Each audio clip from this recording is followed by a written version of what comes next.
트럼프 당선 이후 투자 자금들이 미국으로 쏠리는 미국행 머니무브 바람이 거세게 불고 있습니다. 트럼프의 감세와 관세 정책은 미국 시장을 넘어 글로벌 투자 자금 자산 배분에도 상당한 영향을 미칠 것으로 보입니다. 당장 우리 시장에서도 이 같은 쏠림 현상이 뚜렷하고 빠르게 나타나고 있습니다. 취재 기자와 자세히 들여다보겠습니다. 증권부 조희연 기자 나왔습니다. 조 기자, 우리 국내 상장 지수 펀드 시장에서도 좀 미국행 바람이 좀 거센 것 같은데 트럼프 당선 이후에 미국 투자 ETF에 자금이 얼마나 들어왔습니까? 한 2조 원 넘게 들어왔습니다. 지난 11월 5일이었죠. 미국 대선 이후에 약 2주간 국내에 상장된 주식형 ETF에서의 자금 흐름을 보면 해외 주식형 ETF로 약 2조 2천억 원가량이 유입이 됐습니다. 반면 국내 시장을 기초자산으로 하는 국내형 ETF에서는 2조 3천억 원의 자금이 빠져나갔고요. 한국 ETF 시장 내 해외 투자 ETF 비중은 34.6%로 연초 대비 약 11% 늘어난 반면 국내 투자 ETF는 64.3%까지 떨어졌습니다. 이는 역대 최저 수준인데요. 이런 흐름이 지속되면 좀 이르지만 해외 ETF 비중이 국내형을 뒤집는 거 아니냐 이런 우려가 나오기 시작하고 있습니다.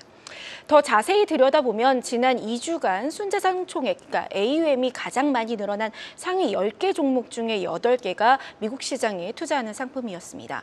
S&P 500 지수에 투자하는 3개의 상품으로만 7,400억 원가량이 늘었고 나스닥과 다우존스 등 미국 대표 지수를 추종하는 상품들이 상위권에 자리했습니다.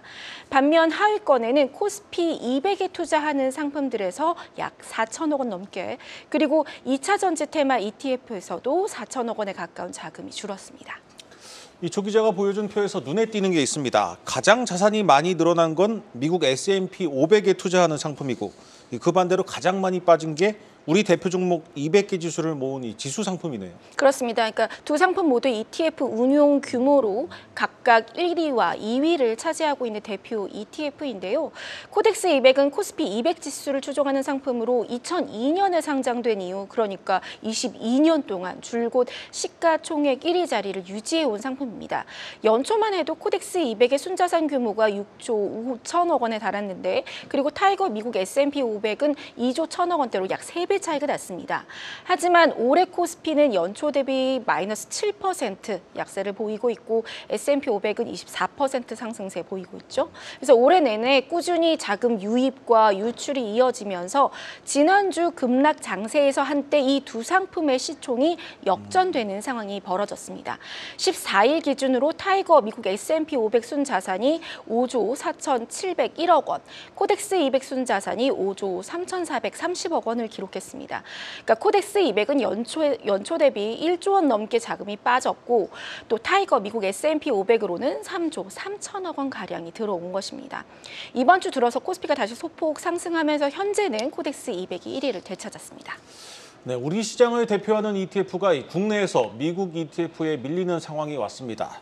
조 기자, 이 새로 나오는 ETF들 역시 미국에 투자하는 상품이 훨씬 더 많지 않습니까? 그렇습니다. 올해 이번 주까지 상장되는 상품이 총 156개 상품인데요. 이 중에서 해외형 ETF가 76개, 그리고 국내형이 75개입니다. 이 중에서 국내형 ETF에는 지난 4일에 12개 밸류업 ETF가 한 번에 상장된 적이 있습니다. 이걸 감안한다면 사실상 해외형 상품 출시가 국내형을 크게 앞지르고 있는 상황이고요. 네. 상품들을 좀 자세히 살펴보면 이 미국형 상품의 이름에는 AI를 담고 있는 상품이 16개에 달합니다. 그리고 반도체와 테크까지 포함하면 총 27개, 그러니까 3분의 1 정도가 미국의 반도체 또는 미국 AI 테크주에 투자하는 상품들이었고요. 그 외에는 방산이나 바이오 테마 상품, 그리고 미국 배당 관련 상품도 5개 이상 출시가 됐습니다. 반면 국내 상품들은 CD금리 또는 이 머니마켓 액티브 등 파킹형 상품이 많았고요. 국공채나 회사채 관련 채권 ETF도 역시 많은 비중을 차지했습니다. 주식형으로는 AI 반도체 테마만 좀 가까스로 살아남은 모습입니다. 금융투자업계 관계자들은 미국 증시가 좀 비싸더라도 지금껏 보여준 수익률을 보면 강한 미 증시가 더 오를 수 있을 것이란 믿음이 개인 투자자들에게 자리를 잡았다라면서 한국 증시 그리고 또 한국 경제에 대한 불확실성이 여전한 가운데 미 증시로의 개인 이탈은 더 가속화될 수 있다, 이렇게 진단했습니다.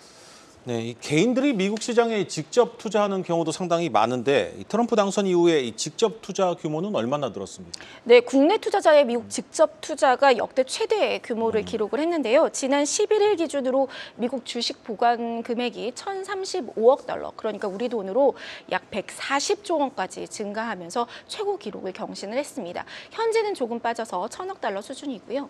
서학개미가 보유한 상위 50종목 중에 ETF 보유액만 따로 추산해 보아도 약 200억 달러, 그러니까 우리 돈으로 28조 원이 넘습니다. 그러니까 국내 상장된 해외형 ETF 순자산 규모의 절반 수준입니다.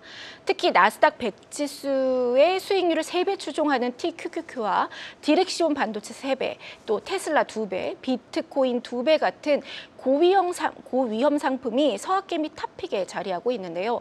국내에서는 이 변동성이 큰 고위험 상품, 그리고 가상자산 관련 투자 상품을 출시를 금지하고 있죠. 그러다 보니 고수익을 원하는 투자자들, 그리고 최근 트럼프 당선 이후에 가상자산 투자 수요가 급증하면서 미국으로의 투자 이민을 부추긴다는 분석도 나오고 있습니다. 네, 이 보호무역과 이 탈세계화라는 이 트럼프의 경제 노선이 이 금융시장에서는 오히려 투자자들의 세계화를 촉진하는 아이러니한 상황이 벌어지고 있습니다. 이제 글로벌 수익률 경쟁에서 뒤처지는 시장은 이 자국민들에게도 외면을 받는 위기에 직면할 것이란 의미입니다. 지금까지 조현 기자와 함께했습니다.